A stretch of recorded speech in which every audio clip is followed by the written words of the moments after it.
Then I watch my colleagues on both sides of the aisle, frankly. Today, we spent all day, almost 12 hours now, I guess probably 8 hours, offering amendments to the NDAA. Not one of those amendments that we voted on today, not one, allowed us to address and debate here on the floor of the House of Representatives the drafting of our daughters, the drafting of our mothers, the drafting of our sisters, the drafting of our wives. Not one amendment today was allowed by a Democrat tyranny in the Rules Committee to allow us to have a substantive debate on the floor of the House of Representatives about an issue as important as having the United States government conscript women. Can you imagine that?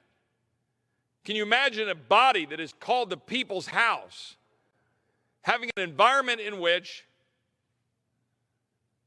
we pass legislation as part of an $800 billion defense authorization bill that had some 400 amendments?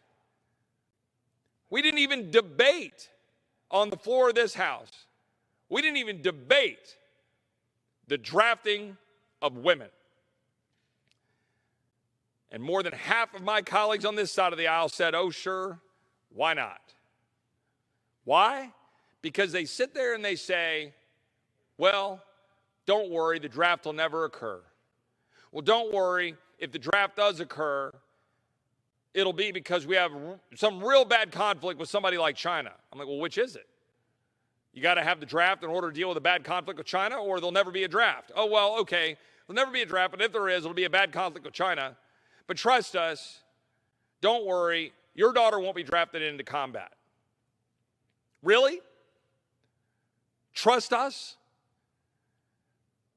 In what universe should I trust the government of the United States? Why would I do that? The same government that just abandoned allies, abandoned Americans, abandoned SIVs in Afghanistan, left $85 billion of equipment for the Taliban to exploit, allowed China to be able to get access to Bagram Air Force Base, walked away from rare earth minerals. The same government that is completely ignoring their duty to enforce the borders, knowingly, when they have a mechanism to secure and enforce our borders. The same government, when the president's own press secretary is lying on a daily basis through her teeth about supposedly horses whipping human beings, thoroughly debunked. Is that the same government I'm supposed to trust not to draft my 10-year-old daughter when she becomes 18 and is forced by the power of government to register for selective service? Who are we as a people?